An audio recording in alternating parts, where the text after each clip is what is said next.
All right, future medical billers and coders, time for another coding shot. So I'm going to use the material that is the practice independent non-graded coding material that I supplied inside of your week 2 resources. So that's what I'll be sharing on my screen. And I'm also going to split my screen and also show my books, and we're going to walk through these together. This will also give me an opportunity to review again 7th characters. And again, just we'll continue to apply coding guidelines, coding conventions, symbols as we walk, guide ourselves along through our index, our table of drugs and chemicals, our alphabetic index of the disease, and into our tabular section. All right, so let's talk about ICD-10 for a second. So when we're thinking about how to code or what we're looking for, what we're trying to focus on as far as main terms in your ICD-10 manual, you want to think about the body as being in balance, what we call homeostasis. So anytime there's something out of balance, then we have a condition, right? We have our health status has been affected, right? Whether it's our systemically affected, like our whole body is being affected, whether it's just a limb or a specific organ, specific, specific body system.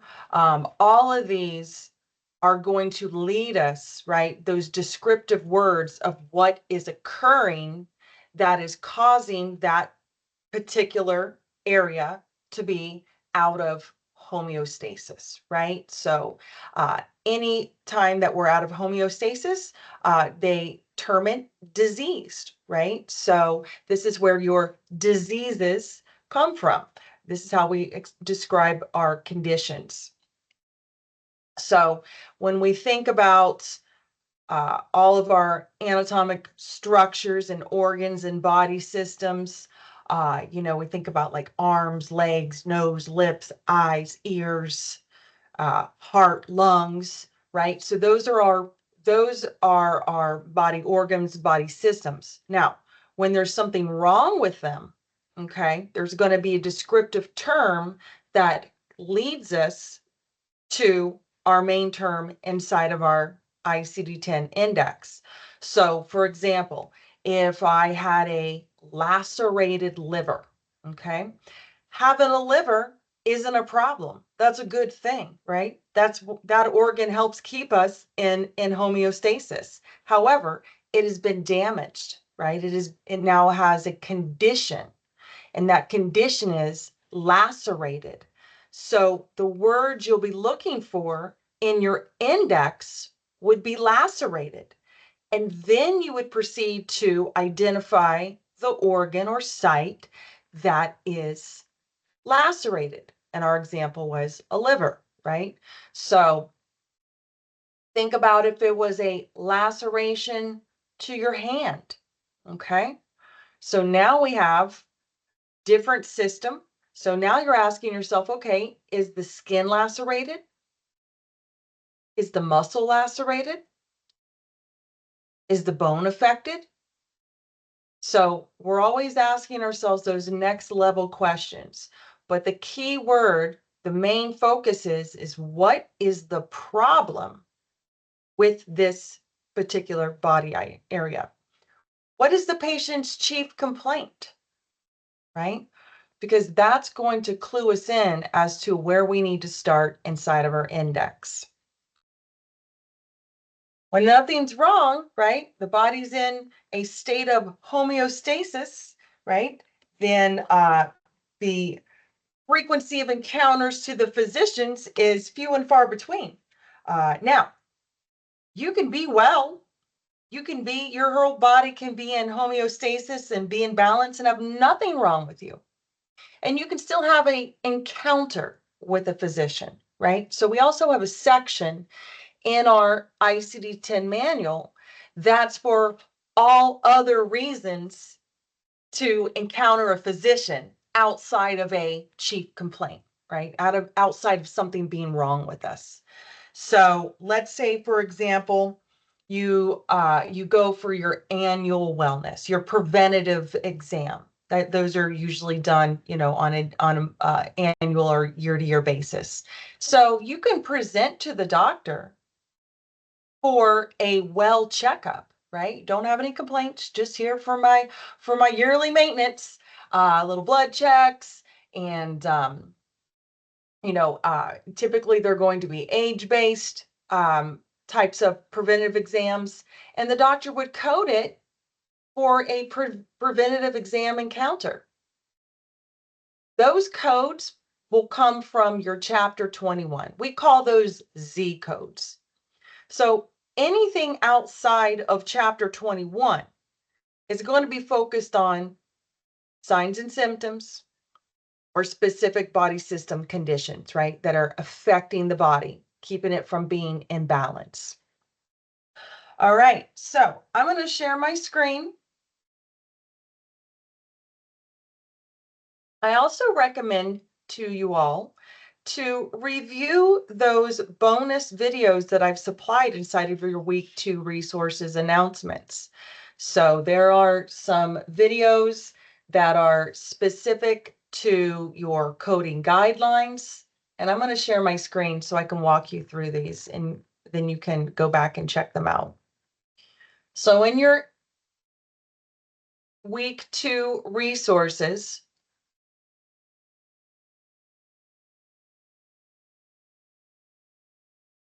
you'll see some highly recommended videos towards the bottom of the announcement. The first video is a ICD-10 CM for beginners, ultimate guide to mastering the medical coding ICD-10 basics. You'll also see a video on how to locate a main term. So it also has a medical coding demonstration. Codemaster Coach goes over the general coding guidelines for ICD-10. She actually breaks this up into 2 parts. And then I also supplied you a video that's specific to chapter 13, which is your musculoskeletal section, right? So that's what we're focused on this week. So I would highly recommend, again, to review this video because it is specific to the body system that we're focused on this week. Also have some bonus on here that puts it all together, the CPT and the ICD-10. There's a little surgical case study, step-by-step walkthrough. Again, always highly recommended videos. And then I have some anatomy videos, crash course skeletal system, joints, some terminology, KinHub muscular anatomical terminology. And I just love the Major Muscle song. So if you haven't played this and you want to put a smile on your face this morning, check it out. All right. And the material that I'm using in my tutorial today is going to be your MBC 101 L2 practice coding. Okay. And I don't need this returned to me, but what I recommend is as I go through these exercises, pause the video, look up the code, and then play the video, and then let's see if we meet up at the same place. And if we don't, right, then you can work backwards from your starting point and then follow my steps. Okay.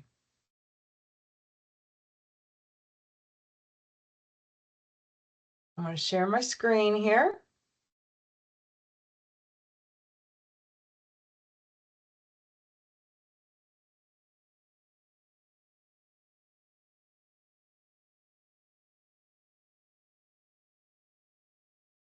Got my handy whiteboard.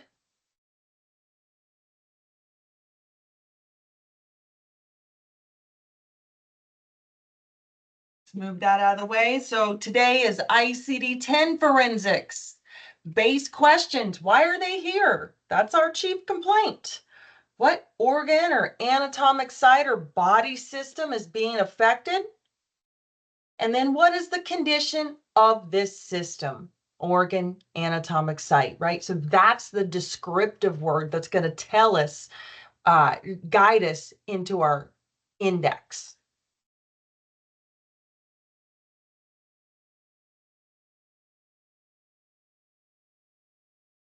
Slide my camera over here.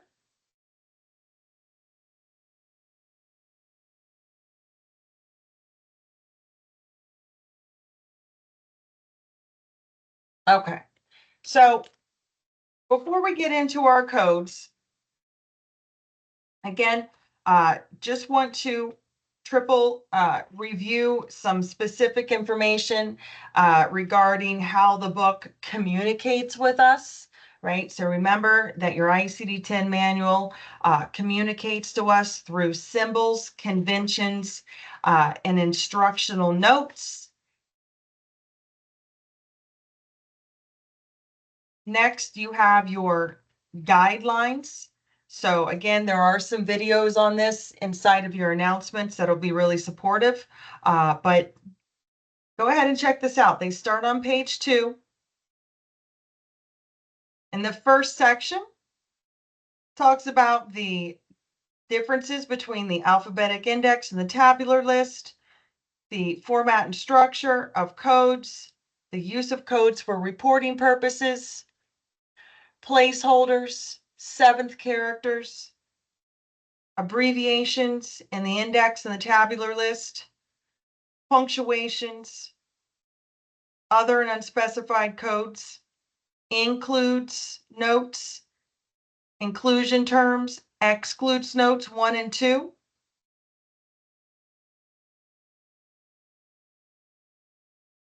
You'll also see Part B is your general coding guidelines. For example, how to look up a code in the ICD-10 manual, the level of detail in coding necessary for billing, signs and symptoms, acute and chronic conditions, combination codes, what a sequela is. So again, this is very important. I highly encourage you guys to go through and at the very least review section 1, part A, which is conventions for ICD-10 CM, and part B, general coding guidelines. Okay. Now, if you want to review these, each one individually, you have to think about this page, which is page 2, as your as a table of contents. Okay, so this is the table of contents, but then I'm going to take you where you'll find all the information about these 2 sections. Turn over to the next page. This is going to be page 4.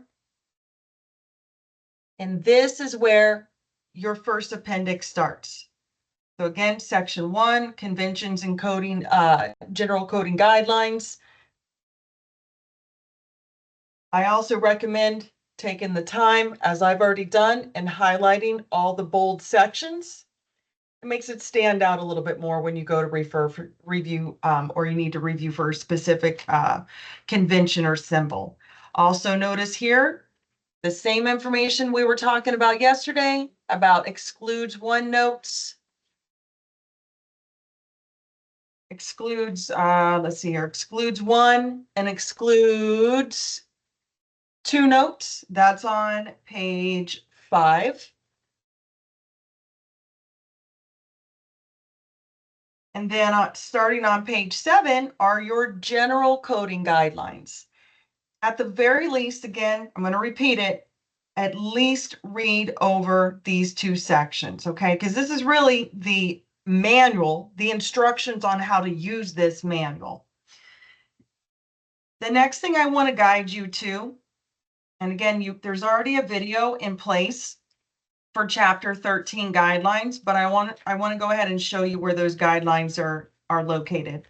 So starting on page 10, this is where the chapter specific guidelines are located. Now remember, the same guidelines are located at the beginning of every chapter, right? So what I'm showing you right now is where all the guidelines are condensed together for all chapters. So I'm going to just flip us over till I get to chapter 13.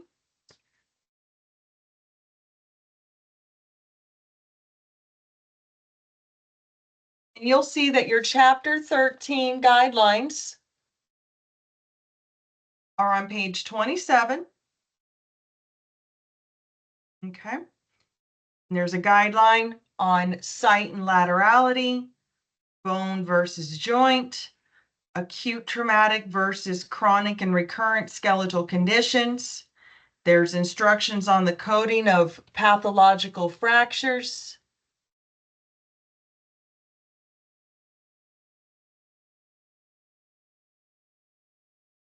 Turn the page. There's guidelines for coding for osteoporosis, coding for osteoporosis without pathological fracture, coding for osteoporosis with pathological fracture. And then that is the end of your chapter 13 guidelines. And then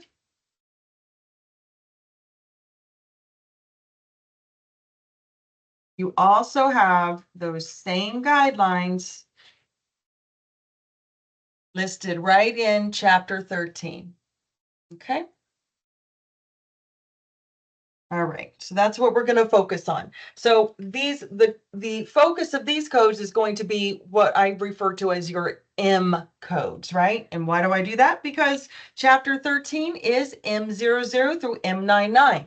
So the sooner you can catch on to this, the very first letter in these code blocks and what body system they're connected to, it's going to be easier to navigate through this manual, especially when we're talking about your index, okay? Because all you're going to have from your index is a descriptive description of a condition or a disease with a code next to it, okay? So that code will have, of course, will have a letter, right? So now you'll be able to start matching up letters, the letter of the code, the first letter in the code to the body system that it's connected to.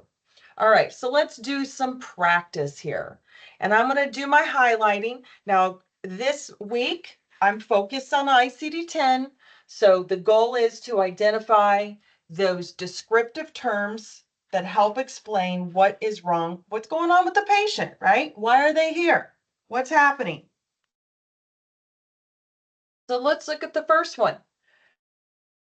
Patient was seen because of pain and swelling of the right elbow. The joint does not appear to be unstable. Rule out fracture. So again, we're just focusing on descriptive terms that are explaining what is wrong with the patient, right? Why are they here? So why are they here? Let's highlight this. They're here because they've got pain. They're here because they have swelling. And where is this swelling occurring at? In the elbow. Specifically, what elbow? The right elbow. All right, now we're putting things together. So then it says the joint does not appear to be unstable. Rule out fracture. At this point, we have everything we need to do our job as far as the ICD-10 code. So if I was to look at this from a real world perspective, I would likely say that the doctor wanted to order an x-ray out of caution to rule out a fracture to this joint or the elbow joint. But the rest of this terminology or the rest of the descriptions really isn't going to guide us to what we need as far as our code selection. So one other thing to point out here, right? Your elbow is a joint. Okay. All right. There we go. So we got two problems going on. A patient's having pain and they're having swelling. So likely we're going to need to use two separate codes because a patient can have pain and no swelling, and a patient can have swelling and no pain. So if a patient has both, right, we're going to have to code for both of those presenting um, signs and symptoms. So the symptom is what the patient's experiencing, right? And that's pain. The sign is going to be swelling. Okay. So now I'm going to go into my index. Okay. So having an elbow isn't a problem, right? So I want to focus on the pain that's occurring in this elbow. So I'm going to go to the word pain. I already have it highlighted in my book. So pain is your first main term, okay? And then again, the next goal is to ask yourself what organ or anatomic site is being affected. That is the elbow, specifically the joint or elbow joint. And so you can see on the right-hand side here of my page, I went from the keyword of pain, then I started to look for the joint. And even if you didn't know that the elbow was a joint, right, you could go right to the word elbow, which is indented underneath of the word joint. Okay. So now I've got my first clue. I've got M25.52, and I'm going to write this down. So why are they here? Pain,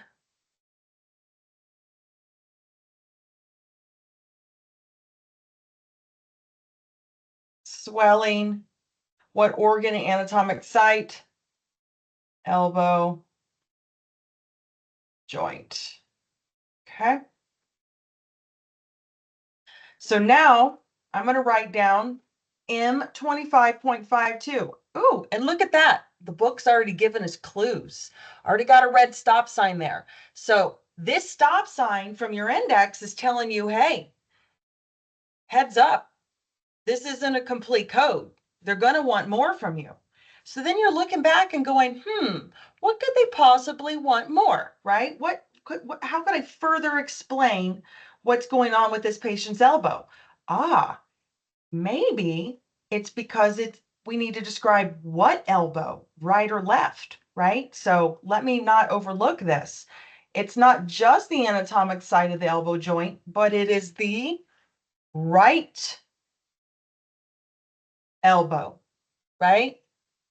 Now we're getting somewhere. Now we're getting more specific. So what have you not captured from your index? The fact that it was the right elbow. So that's what I'm thinking is going to be my final character or digit to complete this code. So I'm going to write this down. I'm going to just keep it clean here, help keep myself organized. Pain M25.52. And then I know I'm going to need more. Since I'm back here, I want to go ahead and capture the swelling as well. Let's see if it's a different code. So when I went to swelling, now I wanted to show you this so you can see how the book talks to you, okay?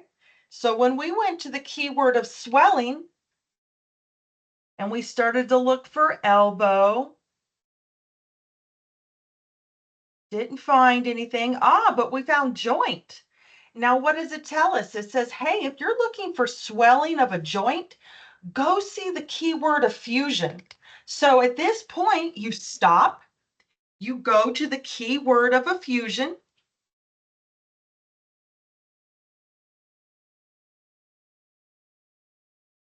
Having your index, having your book tabbed is going to make you so much more efficient. So then I went over to the word of fusion.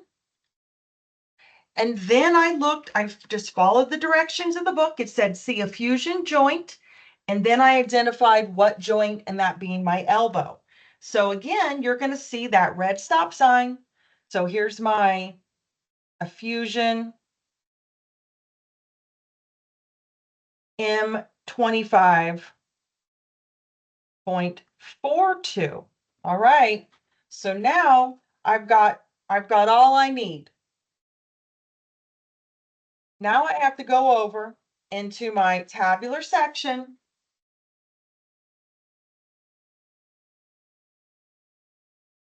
First things first, I'm going to go to my code category. So I notice they both start with M25. Perfect.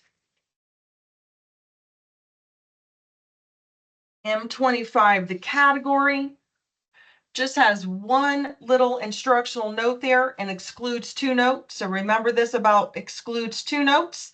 Anything listed in the excludes two note, so these are all the conditions that a patient could potentially have in addition to a disease from the M25 category. So if your patient doesn't have any of those, that's fine, but they're simply saying that if your patient does have one of these conditions, it can be coded in addition to a code from the M25 category. Okay. So again, it means that if your patient has this condition, it's going to be, you have to report this code in addition to your M25 codes. So doesn't really affect us. We can move on. Nothing more for us to look at there. Again, the instructional notes or the guidelines may not always apply, but it's worth the read. So M25 point, let's see, M25.42 comes up first. So I'm going to head there. There we go. So now we know what we need. There's your effusion of joint, effusion of elbow, and then which elbow? Your right elbow. So now you've got a complete code. M25.421. Come over to your pain now, same page, pain in elbow, pain in right elbow. And again, here we go. So now what are we picking up on? This one represented right. Okay. The M25 represented joint disorders not otherwise specified. And then you get into more specifics, such as specific disorders, such as a fusion, right? So the M25.4, the 4 represents a fusion. The 2 in both of these codes represents the site of the elbow. The 4 represented the swelling or the effusion. The 2 represented pain.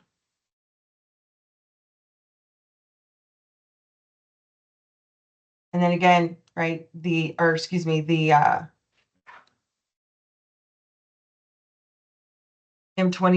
yep, and then the elbow, and then which elbow? The right elbow. And so that's giving it its detailed description. So excuse me again, let me put this out. The 1 is going to be for the right elbow.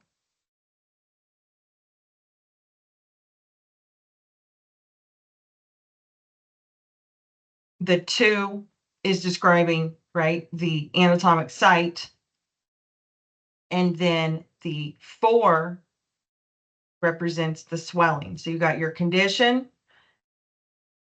anatomic site affected, excuse me, and then laterality, right? So that's how your codes grow. So until you get to a point where you don't have any red stop signs, then you still have to continue growing your story. I call it a story. It's the patient's story, right? So we want to tell that in the highest level of detail possible. All right, let's do another one.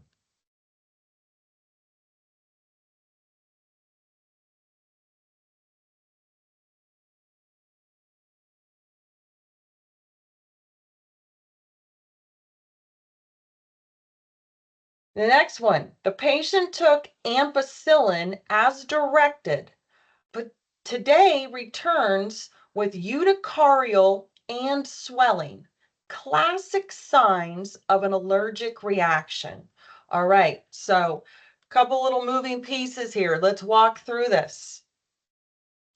So patient took a drug, so ampicillin. So already thinking about that we're going to have to go over to our table of drugs and chemicals to get our code for this.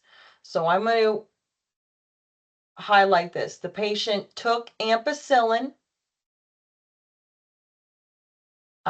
Detail for us is that it was taken as directed. So think about those columns that we have, those color-coded columns from the table of drugs, the different ways that, based off of, whether it was an underdose, an overdose, accidental, an adverse effect, right? And we'll walk through that. But those are things that you just want to go ahead and start thinking of. When they say as directed, then it was what we call an adverse reaction, right? The patient took it like they were supposed to, but their body had a physical reaction. So what type of physical reaction did this patient have? So let's look at our keywords here.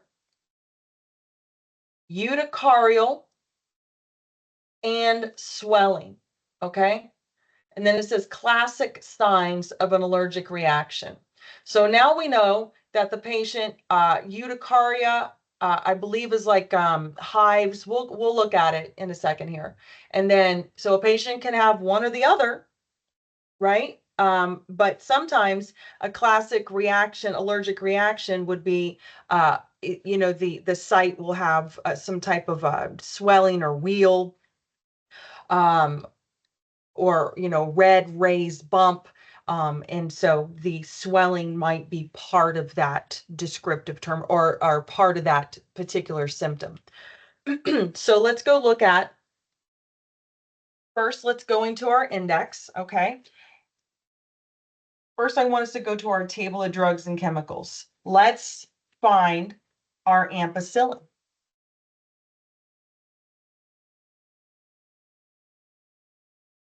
Everything is listed alphabetically.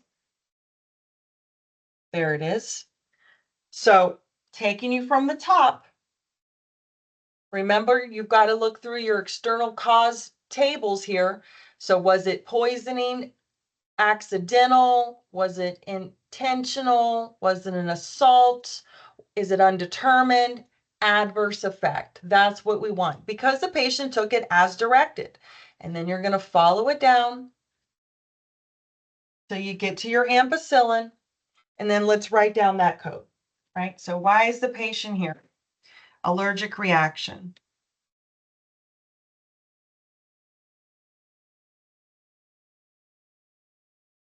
To substance, right? Organ or anatomic site. Well, if they have an allergic reaction that can be visibly seen, okay, then this is likely to be the integumentary system. Think about like a rash, right?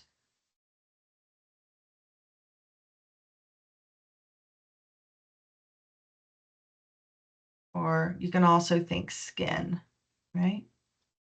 Okay. And what is the condition of this system? So we're going to say urticarial. So these are your key words. And swelling.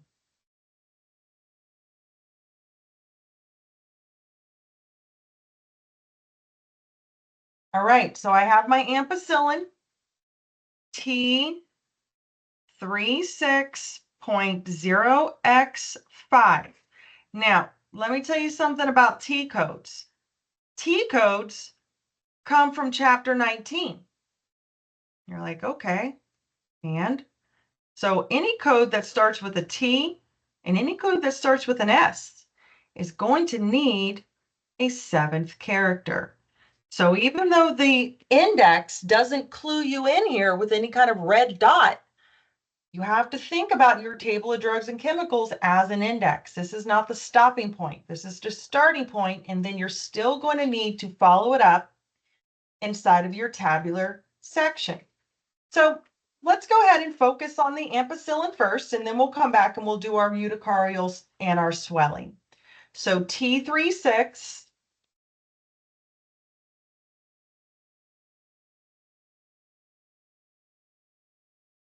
Kind of just flip through the corners of your pages once you get to chapter 19. And again, I always want to go to my category first. I don't want to jump to the code. I need to get my instructions for this category. So under T36, this says poisoning by adverse effect and underdosing of systemic antibiotics. Okay, that's what ampicillin is. And then it gives you some excludes one notes. So again, just as a reminder, anything that's listed in excludes one note, they're saying that any code from the T36 category, if your patient has one of the following conditions, it cannot be reported from a code or in combination with a code from from a code from the T36 category. So if it's anti-neoplastic antibiotics, it's a locally supplied antibiotic. If it's a topically used antibiotic for ears, nose, or throat, or a topically used antibiotic for the eye, you're not going to code it here, right? The patient would not have, you wouldn't code for a condition from the T36 category in addition to one of these. So if your patient has one of these, go over and look at these code sets, okay? Excludes one means mutually excluded. Now, there is another little note here, and I don't want to overlook this. It says C-section IC19 Part E. So again, when you see this, it's saying Section I, Chapter 19, Part E. So this is the guideline. It says adverse effects, poisoning, underdosing, and toxic effects. It says codes and categories T36 through T65 are combination codes that include the substance that was taken as well as the intent. No additional external cause code is required for poisoning, toxic effect, adverse effect, and underdosing. So that's simply telling you that it's all going to be built into one. So what the substance was and what the adverse reaction was. So you don't have to separate those. So now we're going to come over and read our category instructions. The appropriate seventh character is to be added to each code from category T36. So the patient took the ampicillin and now is returning today with an allergic reaction. So critical thinking, this is going to be our first encounter with this patient for this condition, okay? The condition of the adverse effect, the urticarial and the swelling. So then I'm going to come down to T36.0x5,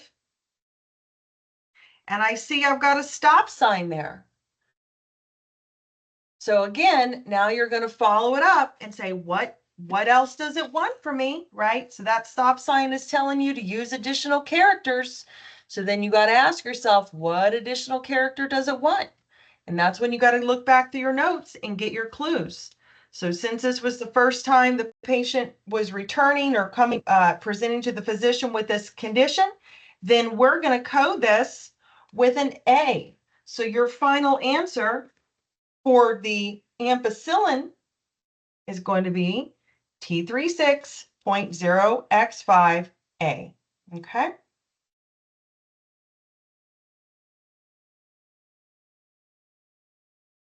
All right. Now we're going to tell the story of what those adverse effects were.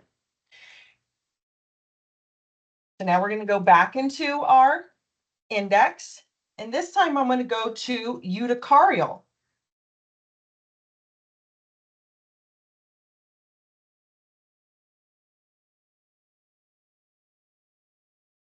So when I went over to urticarial, I didn't find urticarial, but I did find urticaria.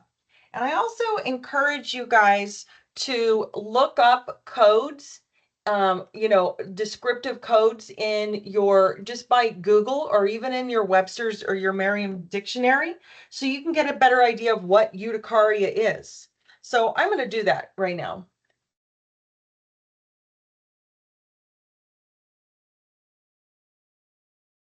So it says urticaria is known as hives, a skin rash.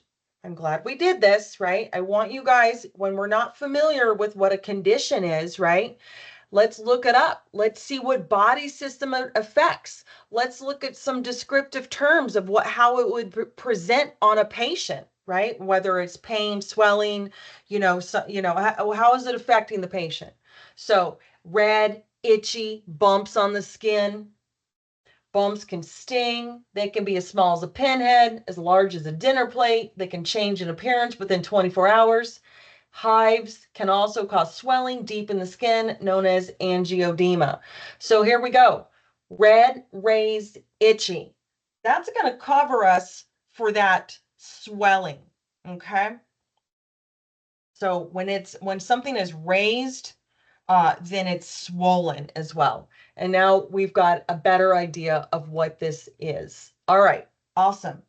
Now, next clue. Now that we know that it's affecting the skin, we've got urticaria, and then we're going to look for how this occurred. Notice you have a section under due to, and we now know that this was due to drugs, right? That ampicillin. So you notice that you've got an L50.0 there. L codes. Your L codes, okay, are your integumentary disease codes. What is your integumentary system? That is your skin. That is your external skin, your epidermis, your dermis, your subcutaneous tissue. This is all your skin, your integumentary system. So now I'm going to go over to L50.0, L codes. So again, now you're going to start putting this all together. Diseases of the skin and subcutaneous tissue, L00 through L99, right? So again, when you're looking in your index, you're going to start getting familiar with those first letters because that's going to direct you to what body system this is occurring in. All the chapter-specific guidelines are condensed here, okay? And then I'm going to take us over to your chapter block. Just get familiar with all these sections, right? Always, this is how you get to know your book. And if you're looking to be a coder by trade, to become certified, you've got to learn this manual. So L49 through L54. Oh, look at that, urticaria and erythema. All right, so erythema being redness of the skin. All right, so these are the code ranges for these types of conditions affecting your integumentary system. So then I'm going to go ahead and just hop over. Again, you can just use the corners of your pages to kind of flip you through. And then you'll find urticaria. Gives you some excludes note. So if your patient has any of the listed conditions, right, you would not code from this category. You'd go over and look at these codes instead. Okay. And then our specific code was L50.0. Allergic urticaria. So you may be saying, well, it didn't say that exactly from the index, right? It said due to drugs. However, this is where you're going to start learning how to trust your index, right? You fed it all the right information and it said, hey, if it's an allergic reaction, it's going to fall under this code. And if it's allergic reaction to drugs, right? Again, this is your code, L50.0. The urticaria itself already is self-explanatory, right? Redness, swelling, hives. And then you're simply explaining that this was allergic urticaria. Also notice down here at the bottom, it even gives you a little description of urticaria. It's a vascular reaction in which wheals, I was talking about wheals earlier, WHEALS.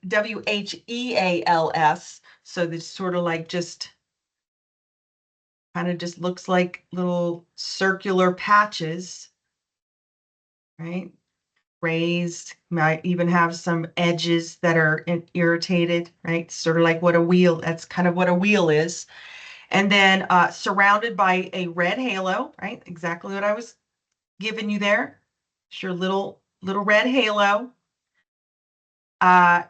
and cause severe itching. The causes of urticaria or hives are extensive and varied. Example, food, heat, cold, drugs, stress, and infections. All right, so I'm good with that. So now, and there's no instructional note saying anything needs to be coded first as far as sequencing. So again, just telling that story. An adverse reaction to ampicillin has caused the patient to have L50 L50.0 allergic urticaria.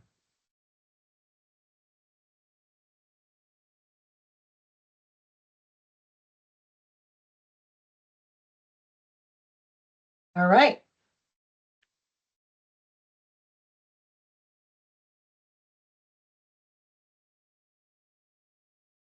Let's see here. I'll probably do like 2 more on this video. So let's look at another one. How about a spontaneous rupture of the Achilles tendon? All right, so here we go. Get out your scrap paper. Get out your whiteboard.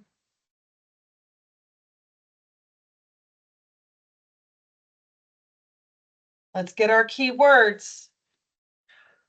So number 8, we've got the word spontaneous, we have the word rupture, and we have tendon, and specifically the Achilles tendon.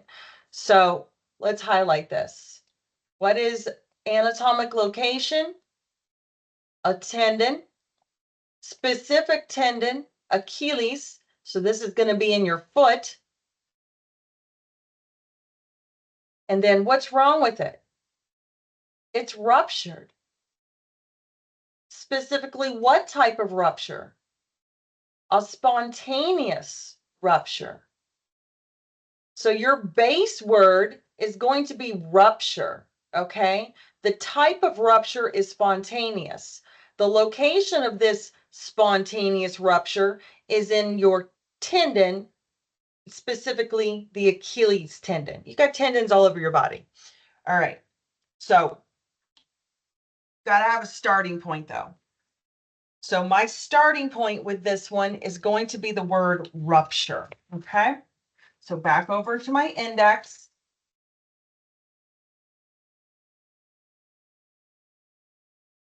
Rupture, ruptured. Perfect.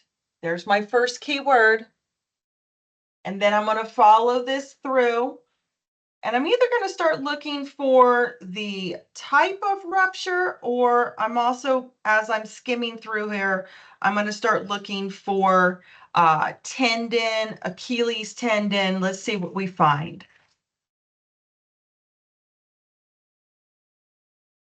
All right, so I found rupture. I had to turn my page over to the next page.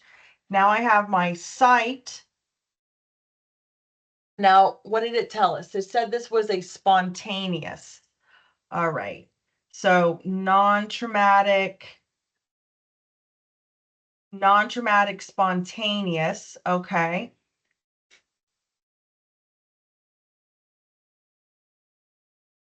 And now I'm going to start looking for that specific tendon. And let's see what we find here. I did find ankle. And remember we said that this was in our foot. So I could definitely start my search at either foot or ankle.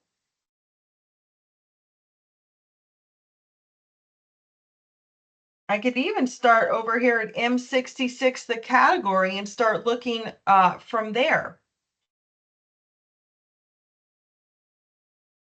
Now, so I've covered the spontaneous portion, I've covered the tendon, and I've covered rupture.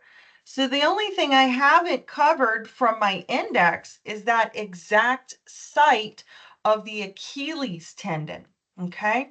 So this is another one where I also recommend you could also go to Google, right, to get a specific idea of where that Achilles tendon is located. So if I was to look this up, so it says the Achilles tendon, also known as the calcaneal tendon, is the thickest and strongest tendon of the human body. It's located in the back of the lower leg above the ankle. So it actually connects the calf muscle to the heel bone. All right. So now we also have another clue here. Okay. So somewhere between the ankle and the leg. Oh, look at us getting closer and closer. So let's check this out. Look at how similar all of these codes are. M66.26, M66.27. I think this is a great starting point for us. All right, so now I'm going to go ahead and I'm going to head over to my tabular section. This is about as close as I'm going to get. And now I want to go over to my M codes. And I want to start looking for that specific site or that specific tendon. So first things first, I'm going to go over to M66. Change that up. There we go. M66. Read my instructional notes first. I got an includes note that says this category includes rupture that occurs when a normal force is applied to tissues that are inferred and to have less than normal strength, and then it gives you an excludes to note. So what are they saying? They're saying if your patient also has been diagnosed with rotator cuff syndrome, then again, you could code this code and a code from your M66 category. So now I'm going to start looking through, again, starting with those first listed codes that we found, the M66.24. So that's of the hand. That's of the thigh.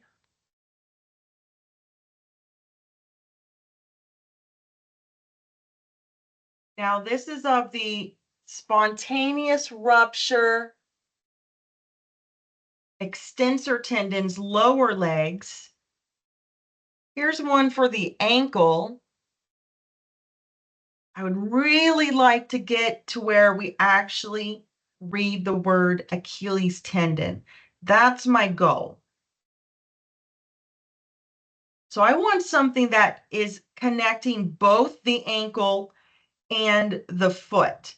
And the reason for this is that we learned through Google, right? A little Google search that this is part of the lower leg. Okay. And then it's attached to the ankle, the Achilles tendon. Let's see if we can find something a little more specific, because this is to do with ankle and foot. Okay, spontaneous rupture, extensor tendon. I like that one.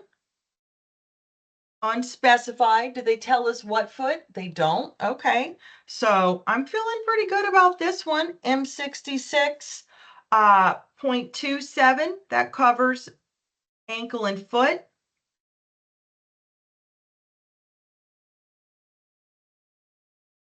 Forearm, upper arm, thigh, lower leg.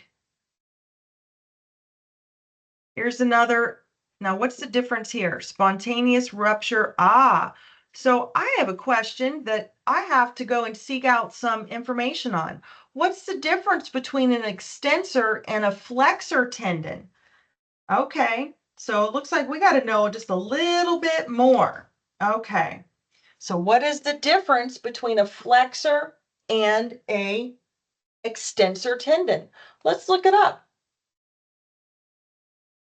So again, back of the lower leg above the ankle connects the calf muscle to the heel bone. All right. So I'm going to just ask, is the Achilles tendon a extensor or a flexor? Ah, the Achilles tendon, also known as the heel cord or calcaneal tendon, is a flexor of foot and ankle. I love Google. Don't be shy about using it. So now we know that it's a flexor, ankle foot. I like it. So now we have M66.37, rupture of flexor tendon, unspecified ankle and foot. Okay.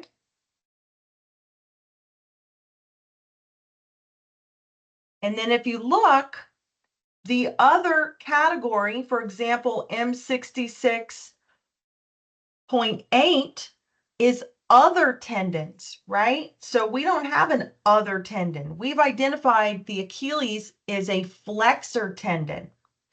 So at this point, you have your answer.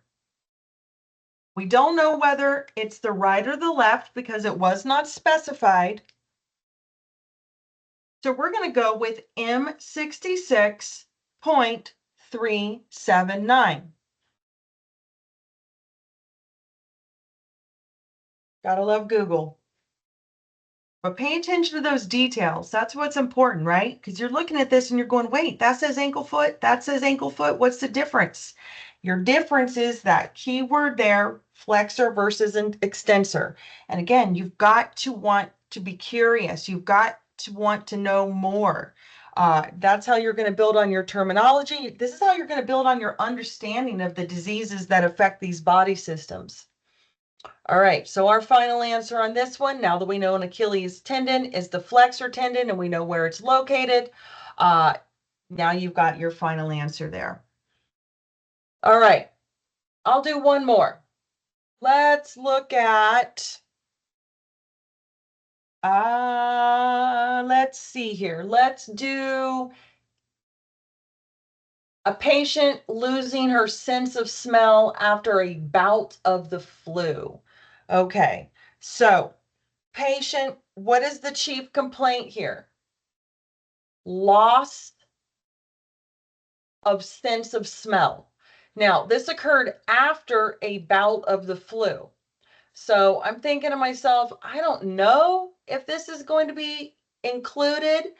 She's already had the flu. So that's why I'm not going to put a lot of stock into this as part of our necessary coding information. After a bout of the flu, now she has lack of smell or loss of smell. Okay. So I'm going to just softly put on the back burner after a bout of flu. They might have different types of loss of smell, right? I don't want to overlook that, but I'm not going to start with that.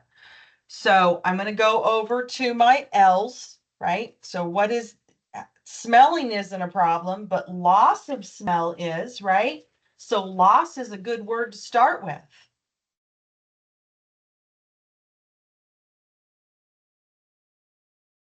Loss. Take it down to, there we go, there's your smell.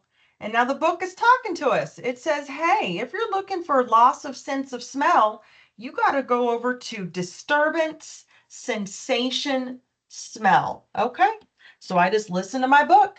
I'm going to go to disturbance first and then look for the words of sensation and smell.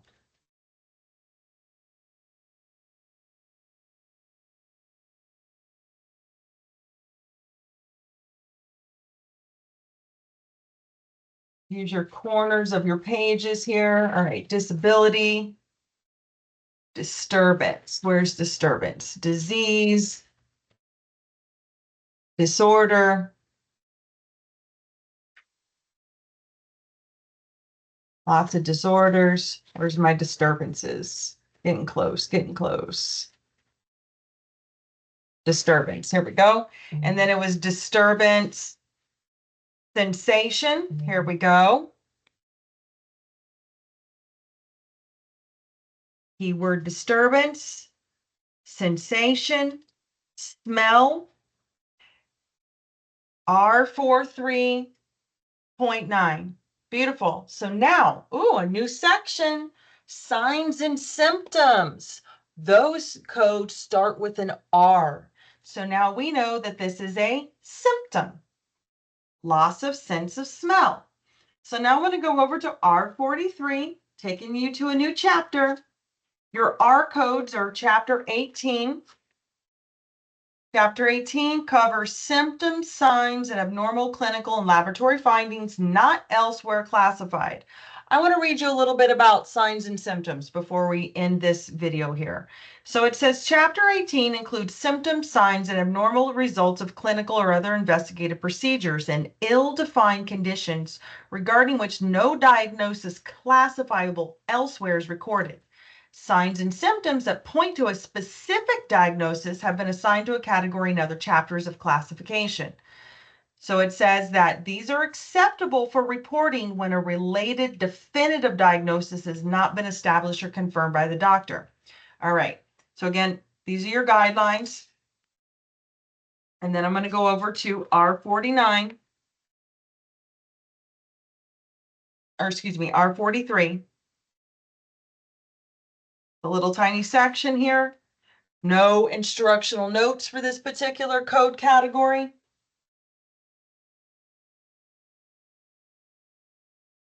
So we're going to just go right down to the unspecified disturbances of smell and taste.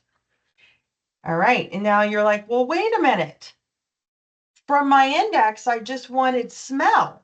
Well, when you get over to the category, this category covers both smell and taste. And then you only have a couple to choose from. So we have to go with the unspecified. So if we had a specific type, for example, anosmia, and we also don't have an absence of, it just says losing her sense of smell. So think about those key words, right? Absence would be completely without, right? Where we just have a disturbance. Now we have a specific type. It says losing smell, but we don't have any specific disease code that describes losing smell. So you have to go with your R43.9. Unspecified disturbances.